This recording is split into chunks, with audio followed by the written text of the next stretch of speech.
Glórias sejam dadas ao Senhor. Vamos trabalhar enquanto temos fôlego de vida. Atos, capítulo 4. Discurso de Pedro, do apóstolo Pedro, a partir do versículo 8. Então Pedro, cheio do Espírito Santo, lhes disse: principais do povo e vós, anciãos de Israel, visto que hoje somos interrogados acerca do benefício feito a um homem enfermo e do modo como foi curado, seja conhecido de vós todos e de todo o povo de Israel, que em nome de Jesus Cristo Nazareno, aquele a quem vós crucificastes e a quem Deus ressuscitou dos mortos, em nome desse é que este está são, está curado diante de vós. Ele é a pedra que foi rejeitada por vós, os edificadores, a qual foi posta por cabeça de esquina.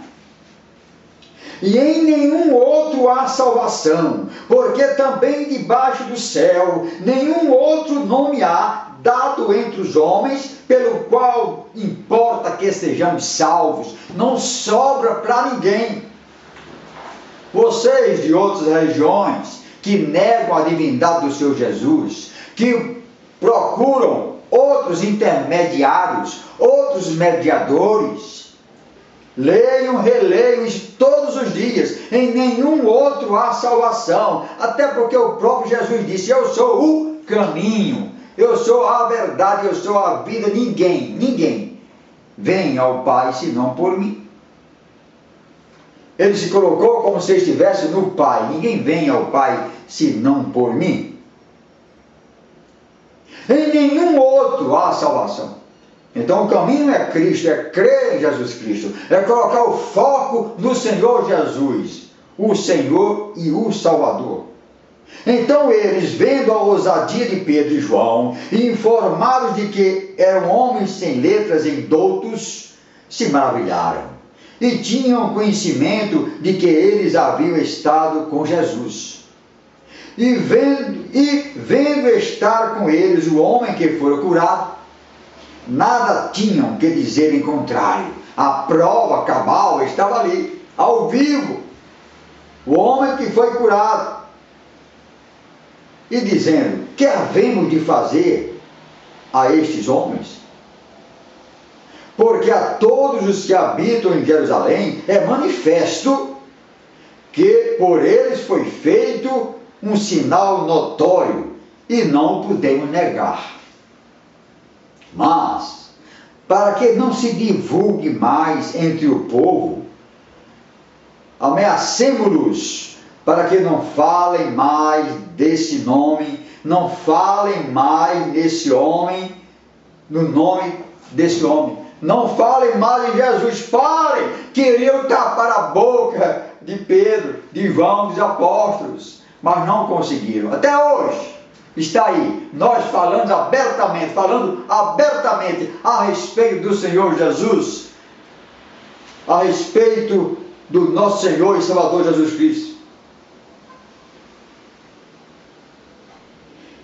E chamando-os, disseram-lhes que absolutamente não falassem, passaram a ordem a Pedro e João, nem ensinassem no nome de Jesus. Até hoje, em várias nações, países ditatoriais, o nome do Senhor Jesus é proibido. É proibido ler a Bíblia. É proibido pronunciar o nome de Jesus. Respondendo, porém, Pedro e João lhe disseram: julgai vós se é justo diante de Deus ouvir-vos antes a vós do que a Deus. Eu vou obedecer a quem? Ao meu Deus ou a vós? O Senhor Jesus disse: ide e pregai este evangelho a toda criatura. E nós vamos nos calar? De maneira alguma. não vamos nos calar, porque não podemos deixar de falar do que temos visto e ouvido. Pedro e João, apóstolos de Cristo, andaram com Cristo, eles jamais poderiam calar. Mas eles ainda os ameaçaram mais, e não achando motivo para os castigar, deixaram-nos ir por causa do povo, porque todos glorificavam a Deus pelo que acontecera.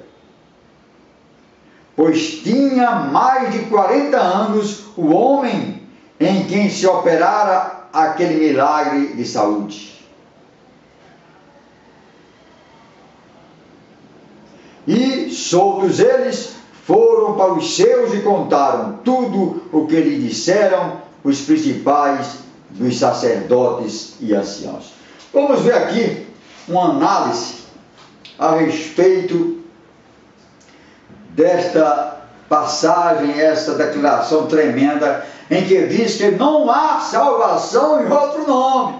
Não há outro tipo de salvação, outro meio de salvação, senão ir a Cristo, entregar a vida e aceitá-lo como Senhor e Salvador.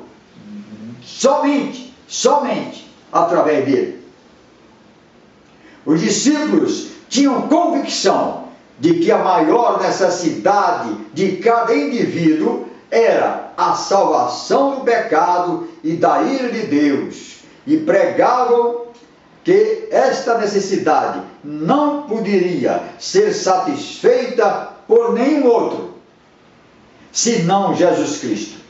Isto revela a natureza exclusiva do Evangelho e coloca sobre a igreja a pesada responsabilidade de pregar o Evangelho a todas as pessoas. É o que nós fazemos, principalmente aqui no Brasil, principalmente nesta terra em que há liberdade de expressão. Nesta terra, Brasil, é que nós pregamos em muitos lugares, mas não é assim em todo o planeta. Se houvesse outros meios de salvação, a igreja poderia ficar despreocupada. Mas, segundo o próprio Cristo, não há esperança para ninguém fora da salvação em Cristo Jesus. Este é o fundamento do imperativo missionário. E eles disseram: nós não podemos deixar de falar em Jesus Cristo, porque nós estivemos com o Verbo, nós andamos com Ele, nós aprendemos dele, nós vimos os seus milagres. O Espírito Santo criou nos apóstolos um desejo irreprimível de proclamar o Evangelho. Por todo o livro de Atos, o Espírito impeliu os crentes a levar o Evangelho aos outros. Da mesma forma acontece hoje. Nós somos impelidos pelo Espírito Santo a pregar o Evangelho, este Evangelho. Jesus disse: ide por todo o mundo e pregai este Evangelho. Não é outro Evangelho. Um Evangelho pervertido, maculado, cheio de penduricalhos, de amuletos. Não, é o Evangelho puro, o Evangelho natural, que os apóstolos ouviram do Senhor Jesus. Fique neste dia com esta palavra no seu coração.